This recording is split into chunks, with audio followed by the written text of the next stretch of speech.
Եթերում ազատ լուրերի հիմնական թողարկումն է, ձեզ հետ են Ռիտա Մնացականյանը և Արա Աբրահամյանը։ Բարի երեկո, օրվա իրադարձությունները նախամարում։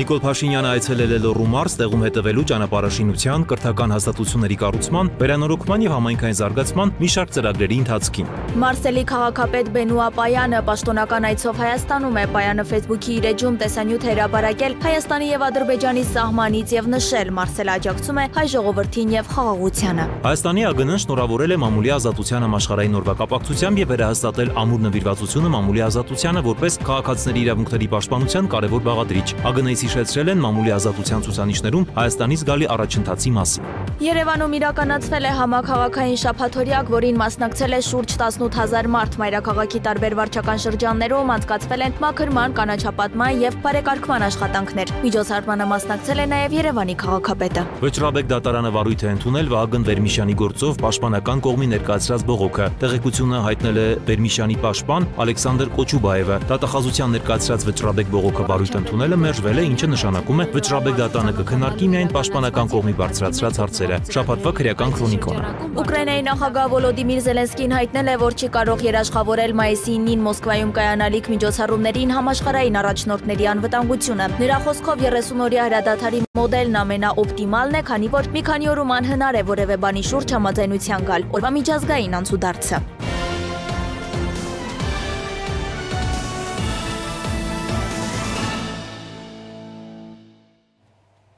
Վարչապետ Նիկոլ Փաշինյանը այցելել է Լոռու մարզ, տեղում հետևելու ճանապարհաշինության, կրթական հաստատությունների կառուցման, վերանորոգման եւ համայնքային զարգացման մի շարք ծրագրերի ընթացքին։ Վարչապետը եղել է Վանաձորում, Սպիտակում, Ստեփանավանում, Ալավերդիում, Գարգառում, Հագվում, Դսեղում եւ Փամբակում ծանոթանալով ինչպես պետական, սուբվենցիոն, այնպես էլ մասնավոր ներդրումային նախագծերի ընթացքին եւ արդյունքներին։ Վարչապետ Նիկոլ Փաշինյանն այցելել է Լոռու մարզ, ծանոթանալու իրականացված եւ ընթացքի մեջ գտնվող ծրագրերին։ Այցի շրջանակում վարչապետին նախ ներկայացվել է Վանաձորի Սանկտ Պետերբուրգ փողոցի հիմնանորոգված հատվածը։ Աշխատանքների ընդհանուր արժեքը կազմել է շուրջ 553 միլիոն դրամ, որը հատկացվել է պետական բյուջեից։ Ծրագրի արդյունքում հիմնանորոգվել է 1 կիլոմետր 800 մետր երկարությամբ ճանապարհահատված։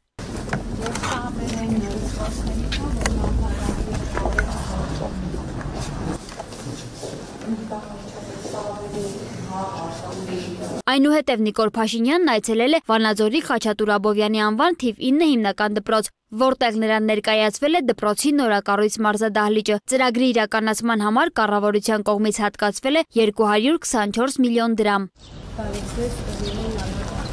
Վարչապետ Նիկոլ Փաշինյանի հաջորդ կանգառը եղել է Վանաձորի թիվ 8 տնակային մանկապարտեզը, որտեղ նրան ներկայացվել են շենքի կառուցման երկրորդ փուլի աշխատանքները։ Սուբվենցիոն ծրագրի ընդհանուր արժեքը կազմել է շուրջ 306 միլիոն դրամ, որից 214 միլիոնը հատկացրել է կառավարությունը։ Ծրագրի իրականացման արդյունքում բնակավայրը ստացել է նորակառույց մանկապարտեզ, որը նախատեսված է 180 սանի համար։ Վարչապետին ներկայացվել է նաև Վանաձոր-Սպիտակ M3 միջպետական ճանապարհի հիմնանորոգված հատվածը։ Ծրագրի ընդհանուր արժեքը կազմել է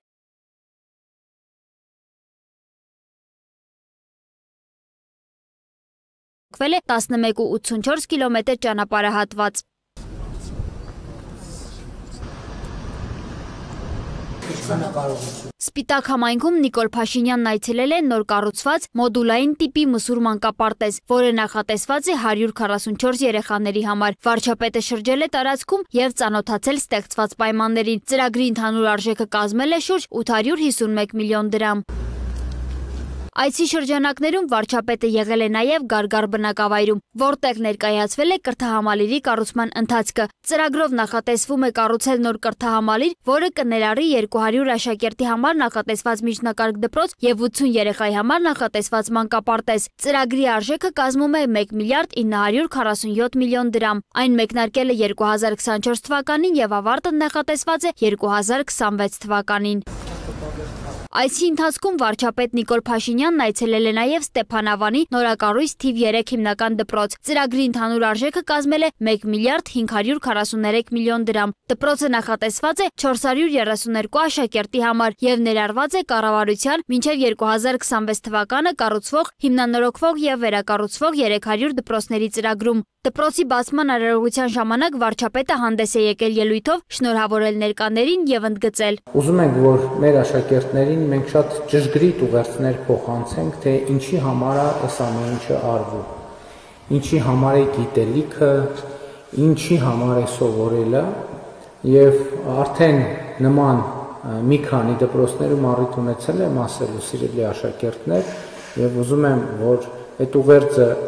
ձեզ համար ավելի ու ավելի լսելի լինի, ի վերջո դպրոցի եւ կրթության ամենակարևոր նպատակը այն է, որ աշակերտները կրթության միջոցով իրենց հետագա կյանքում լինեն ավելի հաջողակ, իսկ հաջողակ ասելով նկատի ունենք, որ լավ ապրեն։ Եվ սա ամենակարևոր ուղերձն է, որ մենք ուզում ենք մեր աշակերտներին փոխանցել։ Փաշինյանը նաև հույս է հայտնել, որ նորակառույց կրթօջախը իր ժամանակակից ֆիզիկական միջավայրով եւ բովանդակային մոտեցումներով կնպաստի աշակերտների ինքնավստահության ձևավորմանը եւ նրանց հետագա հաջողություններին։ Ստեփանավան համայնքում վարչապետին ներկայացվել է Աշոտաբերդ թաղամասի կառուցապատման ծրագրի ընթացքը։ Ծրագրի ընդհանուր արժեքը կազմում է 9 միլիարդ 678 միլիոն դրամ։ Արդյունքում համայնքը կունենա նոր կառուցված բնակելի թաղամաս, բաղկացած 15 բազմաբնակարան շենքերից։ Նշվել է, որ ծրագիրը մեկնարկել է 2024 թվականին, ավարտը նախատեսված է 2028-ին։ Նույն համայնքում Փաշինյանը ծանոթացել է Ստեփանավանի թիվ 1 դպրոցի վերանորոգման աշխատանքներին։ Ծրագրի ընդհանուր արժեքը կազմում է 231 միլիոն դրամ։ Դպրոցը նախատեսված է 522 աշակերտի համար եւ ընդգրկված է կառավարության մինչեւ 2026 թվականը կառուցվող, հիմնանորոգվող եւ վերակառուցվող 300 դպրոցներ ծրագրում։ Վերանորոգման աշխատանքների ավարտը նախատեսվում է առաջիկա ամիսներին։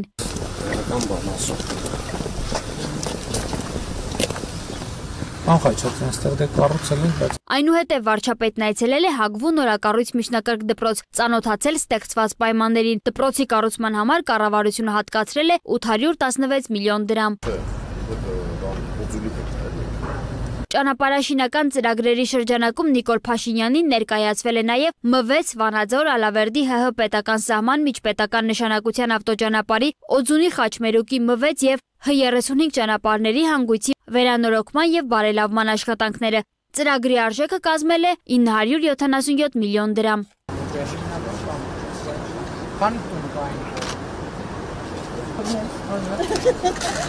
Այնուհետև Նիկոլ Փաշինյանն այցելել է Ալավերդի քաղաքի Սանահին կայարան թաղամաս, որտեղ նրան ներկայացվել է տեղադրված ժամանակավոր մետաղական կամուրջը։ Նշվել է, որ ավտոմոբիլային նշանակության կամուրջը նախորդ տարվա հեղեղումների հետևանքով ամբողջությամբ քանդվել էր եւ դրա փոխարեն տեղադրված նոր մետաղական կամուրջը տրամադրվել է Իրանի Իսլամական Հանրապետության կողմից որպես նվիրատվություն։ Կամուրջի տեղադրման արժեքը կազմել է 48 միլիոն դրամ։ Ներկայումս այն երթևեկելի է տրանսպորտային միջոցների համար։ Վարչապետին ներկայացվել են նաև H22 M6 Դսեղ H70 հանրապետական նշանակության ավտոճանապարհի առաջին կիլոմետրում գտնվող կամուրջի հիմնանորոգման աշխատանքները։ Ծրագրի ընդհանուր արժեքը կազմել է 105 միլիոն դրամ, որի շրջանակներում հիմնանորոգվել է 117.7 մետր երկարությամբ կամուրջ։ Այնուհետև վարչապետին ներկայացվել է նույն ճանապարհի H22 M6 Դսեղ H70 հատվածի 754 կիլոմետր երկարությամբ հատվածի միջին նորոգման ծրագիրը։ Այս ծրագիրն իրականացվել է պետական բյուջեի ֆինանսավորմամբ ընդհանուր 295 միլիոն դրամի չափով։ Վարչապետի աշխատանքային այցի վերջին կանգառը եղել է Փամբակ բնակավայրում, որտեղ նա ծանոթացել է մասնավոր ներդրումային ծրագրով կառուցված Մաունթրի հյուրանոցային համալիրին։ Վարչապետը շրջել է տարածքում, ծանոթացել իրականացված աշխատանքներին։ Նշվել է, որ ներդրումային ծրագիրը մեկնարկել է 2021 թվականին եւ ավարտվել 2024-ին, ընդհանուր շուրջ 8 միլիոն դոլարի ներդրմամբ։ Սոնա Գիշյան, Free News, Ազատ լուրեր։ Մարսելի քաղաքապետ Բենու Ապայանը պաշտոնական այցով ժամանել է Հայաստան։ Պայանը Facebook-ի իր էջում այցից տեսանյութ է հրապարակել։ Մեծ հուզմունք էր տիրում Հայաստանի եւ Ադրբեջանի սահմանին Խաչիկի առողջապահական կենտրոնում եւ Պարույր Սևակի արցախցի փախստականների ընդունման կենտրոնում։ Մարսելը աջակցում է հայ ժողովրդին եւ խաղաղությանը, նշել է Պայանը։ Մայիսի 2-ին միավորված ազգերի կազմակերպությունում Հայաստանի Հանրապետության մշտական ներկայացուցիչ Պարույր Հովհաննիսյանը իր հավատարմագրերն է հանձնել ՄԱԿ-ի գլխավոր քարտուղար Անտոնիո Գուտերեշին։ Պարույր Հովհաննիսյանը ՄԱԿ-ի գլխավոր քարտուղարի ներկայացրել է տարածաշրջանում տևական կայունության եւ խաղաղության հաստատմանը միտված Հայաստանի կողմից գործադրվող հետևողական ջանքերը, առանձնանշելով Հայաստանի Հանրապետության եւ Ադրբեջանի միջև խաղաղության եւ միջպետական հարաբերությունների հաստատման մասին համաձայնագրի արդեն իսկ համաձայնեցված տեքստի առանց հապաղման ստորագրման կարեւորությունը, ինչպես նաեւ Հարավային Կովկասի փոխկապակցվածությանը եւ ենթակառուցվածքային ողջ ներուժի բացահայտմանն ուղղված Հայաստանի կառավարության կողմից մշակված խաղաղության խաչմերուկ նախագծի իրականացման նշանակությանը։ ՄԱԿ-ի զարգացման ծրագիրը դադարեցրել է գործունեությունն Ադրբեջանում, հայտնում են լրատվամիջոցները։ Ավելի վաղ Ադրբեջանի նախագահի աշխատակազմը կարգադրություն էր ուղարկել կառավարությանը եւ արտաքին գործերի նախարարությանը անհրաժեշտ միջոցներ ձեռնարկել միջազգային կազմակերպությունների գրասենյակները փակելու համար։ Դրանց թվում է եղել նաեւ ՄԱԿ-ի 4 գրասենյակ, ՄԱԿ-ի զարգացման ծրագիրը, ՄԱԿ-ի բնակչության հիմնադրամը, ՄԱԿ-ի փախստականների հարցերով գերագույն հանձնաժողովը եւ ՄԱԿ-ի մանկական հիմնադրամը։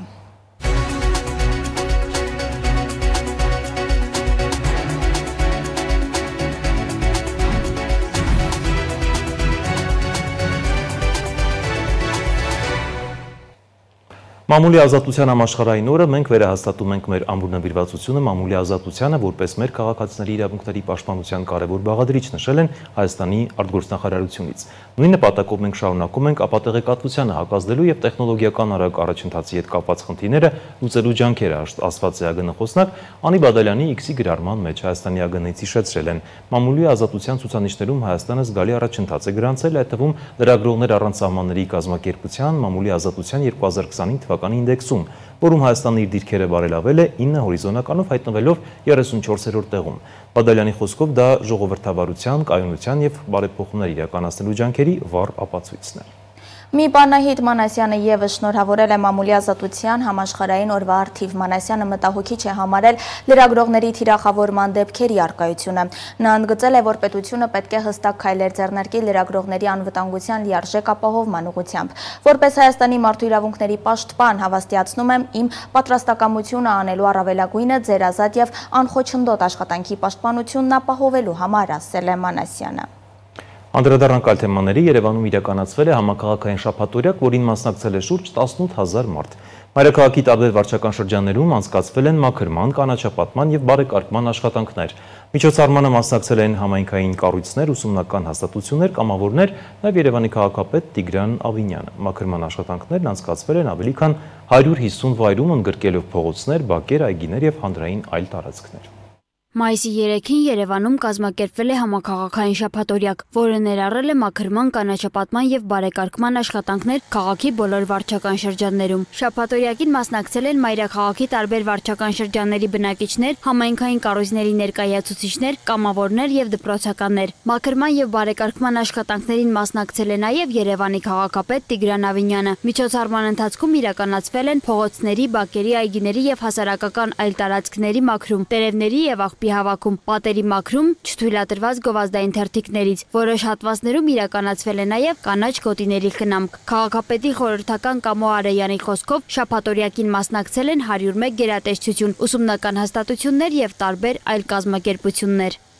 Ներգրաված են միաժամանակ երկու խոշոր մեր կազմակերպությունները՝ ԵԱՍՄ-ն եւ կանաչապատման հիմնարկը, վարչական շրջանների աշխատակազմերը, քաղաքային ենթակայության բոլոր կազմակերպությունները, առողջապահություն, կրթություն, մշակույթ, ինչպես նաև քաղաքապետարանի աշխատակազմ, վարչական շրջանների ղեկավարների աշխատակազմեր։ Միևնույն ժամանակ հայտ են ներկայացրել այդ 101 դրսի կազմակերպությունները, որոնց համար նախապես մենք հատկացրել ենք տեղ, տրամադրել գործիքներ, անհրաժեշտ տեխնիկա, եւ վարչականի ղեկավարը առավոտ շուտ դիմավորել է բոլոր կազմակերպիչներին, կազմվել է ծրագիր, յուրաքանչյուր հայտավորված կազմակերպություն գիտեր իր տեղը, ուր գնալ։ Մաքրման աշխատանքներն իրականացվել են մայրաքաղաքի 150 հասցեներում։ Աշխատանքներում ներգրավված են եղել նաև Երևանի կոմունալ ծառայությունները համապատասխան տեխնիկաներով։ Ձեռքբերված գույքը, փոց, ձեռնոց, պարկեր, ամեն ինչ բաժանվել էր վարչական շրջանների ղեկավարներին, տեղում նրանք են ղեկավարում գործընթացը։ Ներգրաված է մոտ 70 միավոր տեխնիկա, համայնքային ենթակայության հիմնարկների, կազմակերպությունների եւ մասնավորներից ներգրաված։ Ըստ Արեյանի շաբաթօրյակի մասնակիցների թիվը հասնում է 18,000-ի։ Նրանց շարքերում քիչ չեն նաև երեխաները։ Նման նախաձեռնություններն ունեն ոչ միայն մաքրության ապահովման, այլև հանրային պատասխանատվության բարձրացման նպատակ։ Մաքուր քաղաք ունենալը ոչ միայն ծառայությունների արդյունավետ աշխատանքի, այլև բնակիչների վերաբերմունքի հարց է։ Այդ մշակույթը պետք է ձևավորվի հենց փոքր տարիքից։ Արեյանը նշում է, որ հասարակության շրջանում տարածված անտարբեր վերաբերմունքը քաղաքի հանդեպ հաճախ հանգեցնում է դրա աղտոտմանը։ Շատ լավ հարց եք տալիս։ Լավ օրից չի շաբաթօրյակ անելը։ Բարձ խոսենք։ Եթե մեր հասարակությունը մարդիկ բարեխիղճ վարվեն իրենց շրջապատի, իրենց բակի, իրենց այգու, իրենց տարածքի համար նկատմամբ, շաբաթօրյակի անհրաժեշտություն չէր առաջանա։ Հիմա եթե դուք նկատեցիք, ամբողջ տարածքը ողողված է կոշտ կենցաղային աղբով։ Տնից ինչ դուրս են բերել, ձեռք եղածը ամբողջը շպրտել են այստեղ։ Եվ կանաչ գոտում, եւ մանկապարտեզի հարևանությամբ եւ ամենուր ամբողջ մեր ընդհանուր օգտագործման շրջակա միջավայրը, փողոցները աղտոտվում են հենց մեր բնակիչների կողմից։ Ուրեմն լավագույն ելքը հանրային այնպիսի գիտակցության հասնենք, Երևանը սիրելով Երևանը չաղտոտենք։ Երևանի քաղաքապետարանը տեղեկացրել է, որ շաբաթօրյակի ընթացքում հավաքվել է մեծ քանակությամբ թափոն, վերականգնվել են մի շարք կանաչապատ տարածքներ եւ աշխատանքները շարունակվելու են նաեւ առաջիկա շաբաթներին։ Սոնա Գիշյան, Free News, Ազատ լուրեր։ Վճռաբեկ դատարանը վարույթ է ընդունել Վահագն Վերմիշյանի գործով պաշտպանական կողմի ներկայացրած բողոքը։ Տեղեկությունը հայտնել է Վերմիշյանի պաշտպան Ալեքսանդր Կոչուբաևը։ Փաստաբանի խոսքով սա կարևոր քայլ է Վերմիշյանի իրավունքների խախտումների վերացման ուղղությամբ։ ՏՏԽ-ության ներկայացրած վճռաբեկ բողոքը վարույթ ընդունելը մերժվել է, ինչը նշանակում է վճռաբեկ դատարանը կքննարկի միայն պաշտպանական կողմի բարձրացրած հարցերը։ Շաբաթվա քրեական քրոնիկոնը։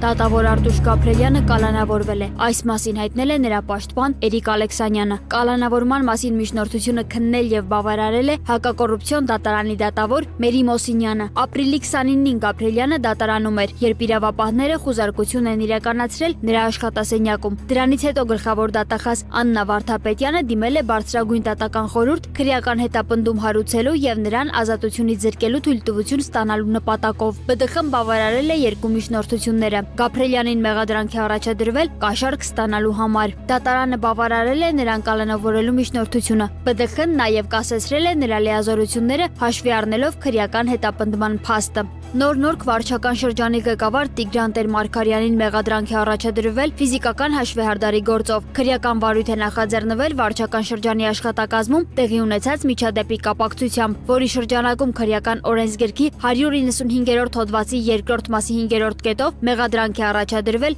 6 անձի։ Ըստ քննչական կոմիտեի բոլոր 6 մեղադրյալների, այդ թվում Տիգրան Տեր-Մարգարյանի, Արթուր Չախոյանի եւ Մեսրոպ Մանուկյանի նկատմամբ կիրառվել է խափանման միջոց բացակայելու արգելք։ Հիշեցնենք, որ միջադեպը տեղի էր ունեցել ապրիլի 30-ին Նոր-Նորքի թաղապետարանում, երբ Տիգրան Մարգարյանը եւ մի խումբ աշխատակիցներ ըստ հրապարակումների ծեծի էին ենթարկել ակտիվիստ Արթուր Չախոյանին։ Ազատի զինվորական կացարանում 15 զինծառայողի մահվան պատճառ դարձած հրդեհի գործով դատական նիստի ընթացքում Զորամասի հրամանատար գնդապետ Արամ Գևորգյանը նշել է, որ կացարանի հերթապահ Եղիշե Հակոբյանը թեպետ կատարել է իրեն հանձնարարված առաջադրանքները, սակայն շատ թափթփված էր եւ այդ շրջանում ընտանեկան խնդիրներ ուներ։ Նա հայտնել է նաեւ, որ Հակոբյանը ծառայությունից հրաժարվելու դիմում էր ներկայացրել ընտանեկան խնդիրների պատճառով, ինչն արդեն ընթացք էր ստացել դեպքից մի քանի օր առաջ։ Գևորգյանի խոսքով շրջանառվում են լուրեր, թե Հակոբյանը թմրանյութ է օգտագործել, սակայն ինքը նման բան անձամբ չի տեսել։ Ըստ Գևորգյանի ցուցմունքի դեպքի հաջորդ օրը հրամանատարը հանձնարարել է ամբողջ անձնակազմին ուղարկել թմրանյութերի հնարավոր օգտագործումը պարզելու փորձաքննության։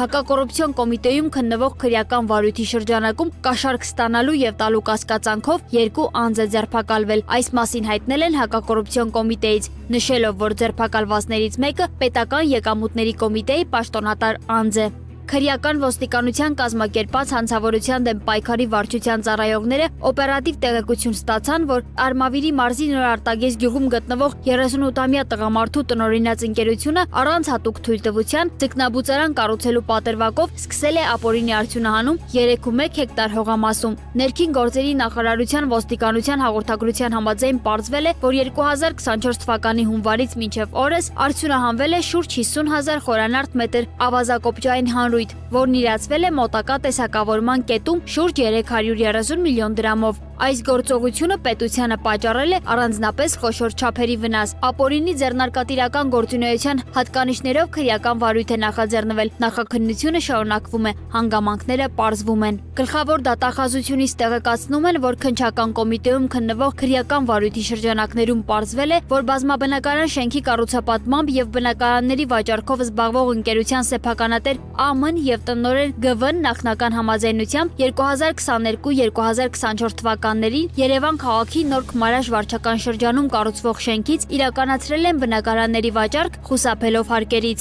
Նրանք բնակարանների վաճառքի գների փոխարեն նշում էին ավելի ցածր գումարներ, քան փաստացի ստացած գումարները, հաշվի առնելով, որ քրեական վարույթում արկա են եղել հանցանքի կատարումը վկայող բավարար փաստեր, 2025 թվականի ապրիլի 25-ին դատախազի կողմից քրեական հետապնդում է հարուցվել ԱՄ-ի եւ ԳՎ-ի նկատմամբ քրեական օրենսգրքի 290-րդ հոդվածի 3-րդ մասի առաջին եւ երկրորդ կետերով։ Մեղադրանք ներկայացնելուց հետո մեղադրյալները պետությանը վերադարձրել են 75 միլիոն դրամ։ Նախաքննությունը շարունակվում է։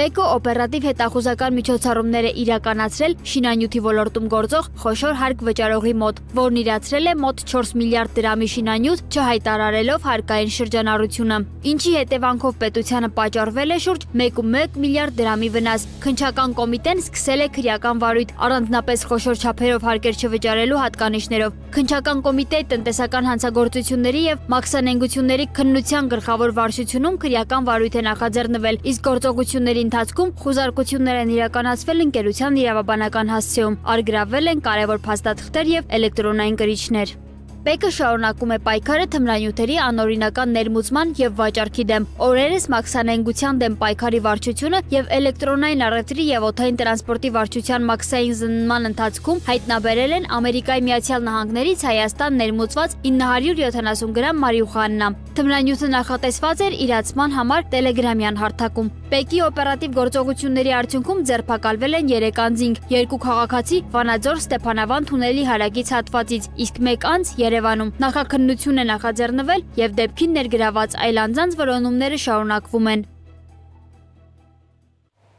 Եվ թողարկման այս հատվածում շաբաթվա կարևոր եւ ուշագրավ իրադարձությունները քննարկել է միջազգայնագետ Դավիթ Կարապետյանի հետ։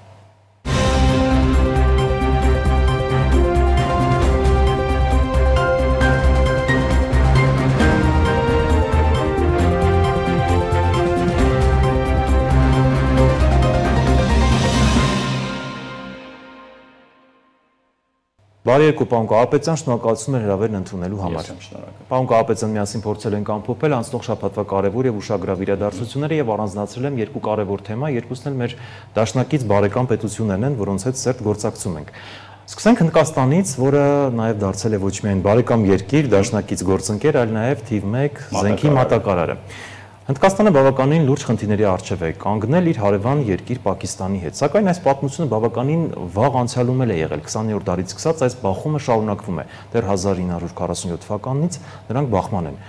Պայթյունավտանգ իրավիճակ է ստեղծվել, երկու կողմն էլ չեն զիջում, երկու կողմում էլ բախումներ են եւ հնարավոր է մեծ էսկալացիա։ Ինչ է կատարվում։ Խնդրեի ձեր մեկնաբանությունը։ Տեսեք, արդեն նշեցիք, որ խնդիրը նոր չի առաջացել, դեռևս 47 թվականից ի վեր 3 պատերազմ են տեսել եւ բազմաթիվ լոկալ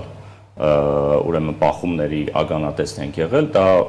այն խնդիրն է, որը որ ուղիղ կապված է Ջամու եւ Քաշմիրի տարածաշրջանի հետ եւ այստեղ տարածքային վեճ գոյություն ունի։ Բնականաբար մի կողմը պնդում է իր տարածքային ամբողջականության մաս կազմելու, մյուս կողմը, որ էթնիկ բնակիչները իրենք են եւ այնտեղ պետք է բնակվեն արտոնյալ կարգավիճակով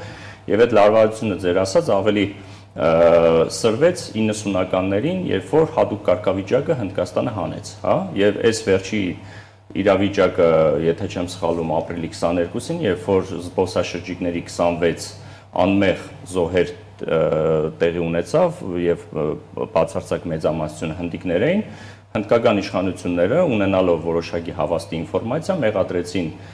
պակիստանյան իշխանություններին առայն, որ նրանք տարբեր խմբավորումների աբեկչական հովանավորել են, թույլտվություն են տվել, ինչ որ տարբեր ճանապարհներով նաև զինել են, որպեսզի նման ծերակ տեղի ունենա։ Հանգուցալուծումը տեսանք, առաջինը եղավ այն, որ դիվանագիտական հարաբերությունների խզում տեղ ունեցավ, persona non grata հայտարարվեցին դիվանագետները, երկուստեք ընդ որում, փակվեցին սահմանները, դիվանագետները հետ կանչվեցին եւ ամենատարօրինակը, որը որ ամենակիչ սպասելին էր, բայց տեղի ունեցավ, դա գիտեք, համատեղ ջրային ռեսուրսի պայմանագիրը, որը դեռևս 1960-ականներից կար, դա խախտեց, խոսենք անկեղծ, հնդկական կողմը խախտեց այն մասով, որ փակեց Ինդոս գետի հոսքը դեպի Պակիստան, որը առիթ տվեց, անգամ դա դիտարկվեց որպես կարմիր գծի հատում, պատերազմի, ընդհուպ մինչև միջուկային պատերազմի սիգնալ է, այսպես ասած, եւ պակիստանյան կողմը բնականաբար արդեն իսկ խոսում է պատերազմի մասին, պակիստանյան կողմը ավելի ուղիղ տեքստով է խոսում, որ ընդհուպ մինչև միջուկային արսենալը կօգտագործի, ընդ որում ասեմ, որ ի գիտություն բոլորին այդ երկու գերտերությունները միջուկային գերտերություններ են, եւ այստեղ բավականին լուրջ է սպառնալիքը. Եվ աշխարհը, ընդ որում աշխարհակահաղական կենտրոնությունները տեսնում են այդ ռազմատենչ ռետորաբանությունը, հատկապես Պակիստանի կողմից հնչող, եւ այստեղ հասկանում ենք, որ հիմա թե միջազգային հանրությունը, թե խաղացողները միջազգային տարածաշրջանի խաղացողները ինչպիսի դերակատարություն պետք է ունենան, որպեսզի հանգուցալուծվի սուրճ ծայրերը, այսպես ասած, հարթվի,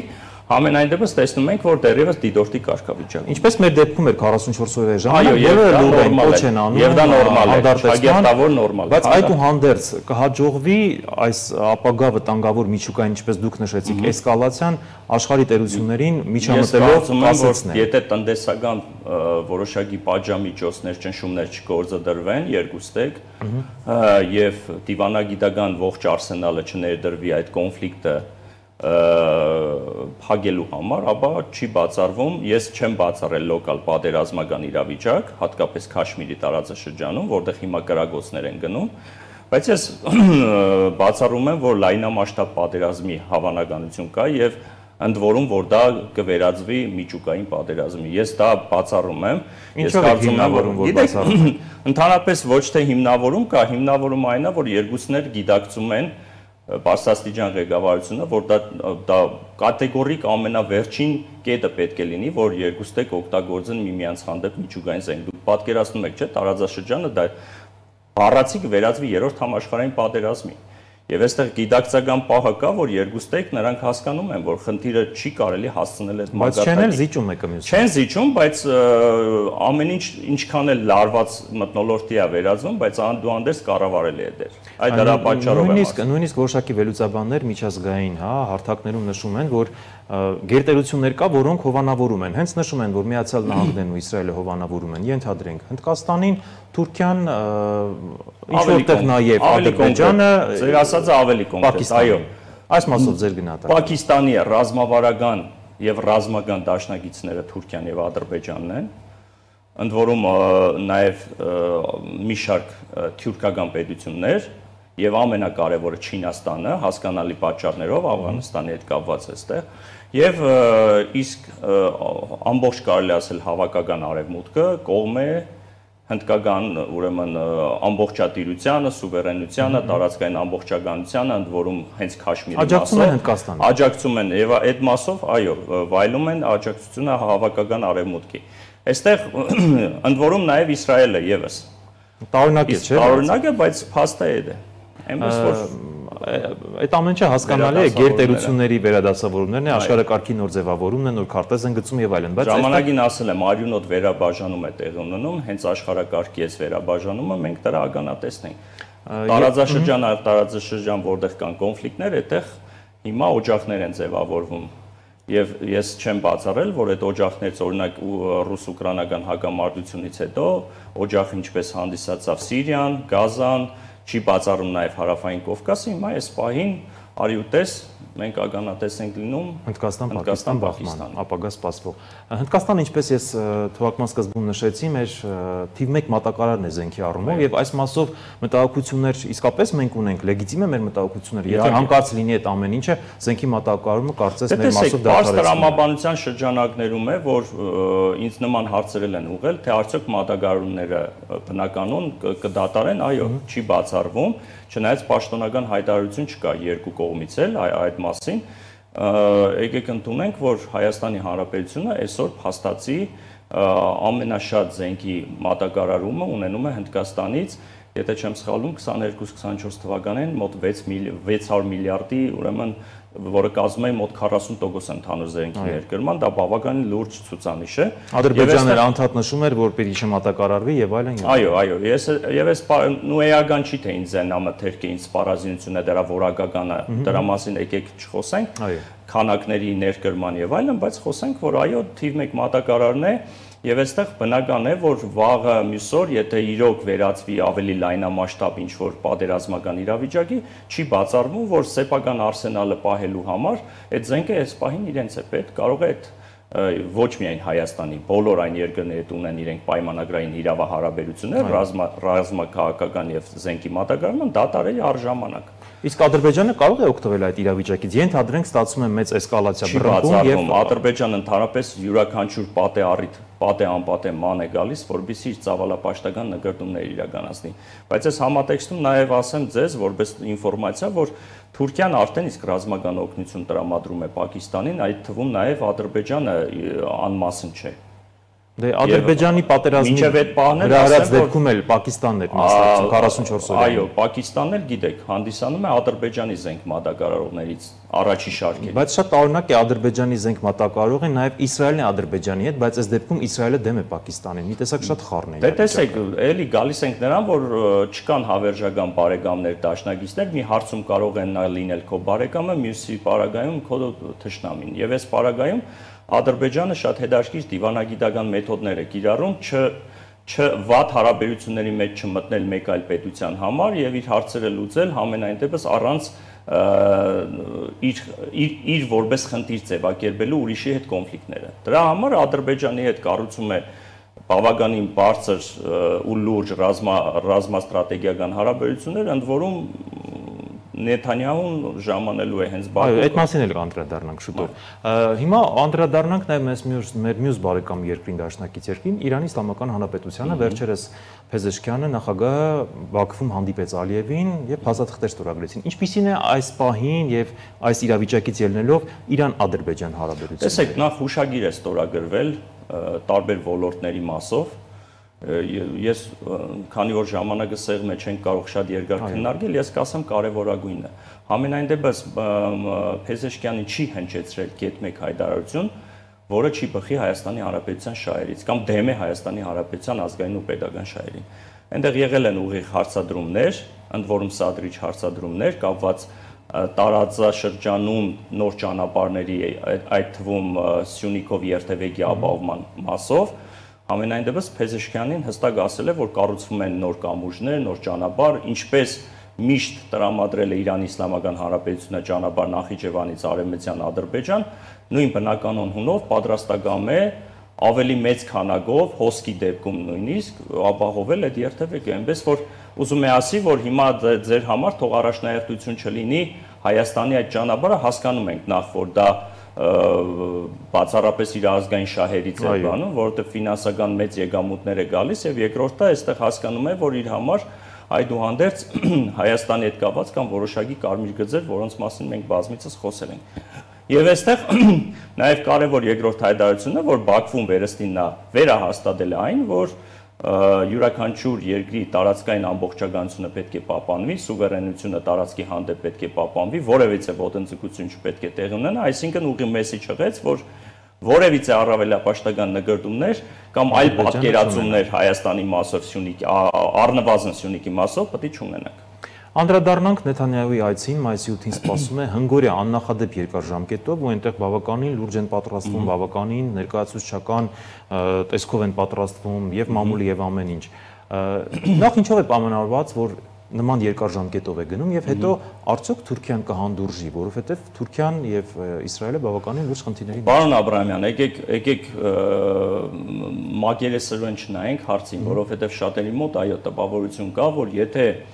օրինակ Իսրայելի եւ Ադրբեջանի միջեւ նման բարեկամական, եղբայրական անգամ հարաբերություններն ուրեմն պետք է խանդի տեսարաններ լինի Թուրքիայի կողմից, դա բացառվում է։ Դե մեր դեպքում երբ Թուրքիայի հետ փորձում ենք հարաբերություն կառուցել, Ադրբեջանը բավականին խանդոտ է։ Տեսեք, Թուրքիան այդ շատ մագերեսային է երևում, որ հագա-սեմիտական է, հագա-իսրայելական է, նման բան մեծ հաշվով նույն հաջողությամբ Սիրիայում նրանք ընդհանուր հայտարարի են եկել։ Շատ դեպքերում դեմոնստրացնում են, որ կա կոնֆլիկտ, իր անտագոնիզմ ու թշնաման կա, բայց տեսեք գալիս են ընդհանուր հայտարարի։ Եվ այս մասով էլ Թուրքիան գիտեք ունի հետևյալ դիրքորոշումը, իմ կրտսեր եղբայր պետությանը ով կարող է աջակցի, թող աջակցի, թեկուզ լինի իմ թշնամին։ Դա այդ տրամաբանության մեջ է մտնում, այնպես որ իրենք շատ դեպքերում այսպես ասած աչք կփակեն նման ուրեմն հարաբերությունների։ Նրանք հասկանում են, որ ով է Թուրքիան իրենց համար, Ադրբեջանը եւ Իսրայելը իրենց համար։ Եվ այստեղ այո դիտարկում ենք հետևյալը, իհարկե ուսումնասիրման process-ում է հիմա մեր վերլուծաբանների մոտ, թե լավ ինչ տիպի հարաբերությունների մասին է, որ 5 օրյա այցի ժամանակ ինչի մասին պետք է լինի, այցը ինչ բովանդակություն կրի, ու գիտենք, որ ռազմավարական դաշնակցային հարաբերություններ ունեն, հետևաբար չի բացառվում, որ համատեղ գործելու, որովհետև կա նման մեսիջ արդեղ, համատեղ գործելու որոշակի հուշագրեր պետք է ստորագրվեն եւ ելի զենքի նոր զինամթերքի եւ սպառազինության արկուվաճառքի պայմանագիր։ Այս պահին դերևս կա նման ինֆորմացիա։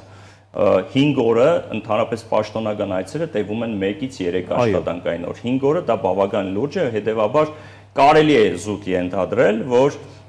ինչ որտեղ տարբեր գուցե եւ Ադրբեջանի տարբեր հատվածներում, տարբեր քաղաքներում, բնակավայրերում ինչ որ բաներ պետք է համատեղ ինչ որ տեսնեն։ Բնականաբար հայկական Արցախն էլ օկուպացված կտանեն, բայց շոուները կկազմակերպեն։ Չեմ բացառում, որ ավելի ընդգրկուն է այս ուրեմն հարաբերությունների համատեքստում հանդիպումները եւ շատ ավելի լուրջ նախատեսելիք պլաններ կան այցի շրջանակում։ Շնորհակալ եմ, պարոն Կահապետյան, հանգամանալից ներկայացնելու համար։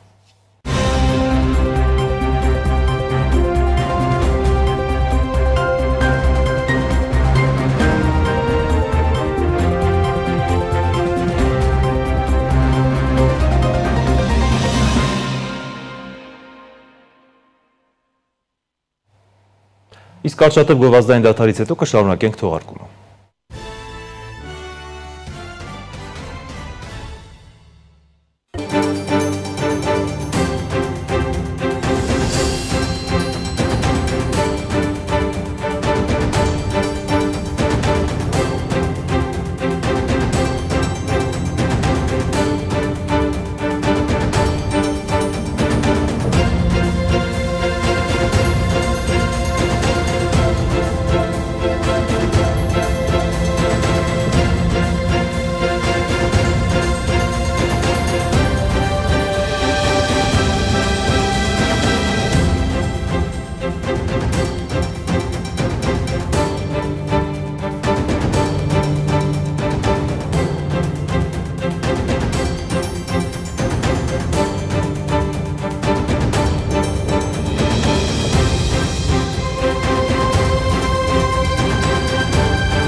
քողարկումը ուկրաինական հակամարտությունը մոտ ապագայում չի ավարտվի։ Այս մասին Fox News-ին տված հարցազրույցում հայտարարել է Միացյալ Նահանգների փոխնախագահ Ջեյդի Վենսը, ընդգծելով, որ հակամարտությունը մոլեգնում է արդեն ավելի քան 3 տարի։ Միացյալ Նահանգների վարչակազմի առջև կանգնած հիմնական հարցը ներկայումս այն է, թե ինչպես կարելի է աջակցել Ռուսաստանին եւ Ուկրաինային գտնելու ոսկեմիջինը եւ վերջ դնելու հակամարտությանը։ Սակայն վերջնական որոշումը պետք է կայացնեն Ռուսաստանն ու Ուկրաինան։ Միայն իրենք կարող են համաձայնության գալ եւ դադարեցնել այս դաժան պատերազմը, ընդգծել է նա։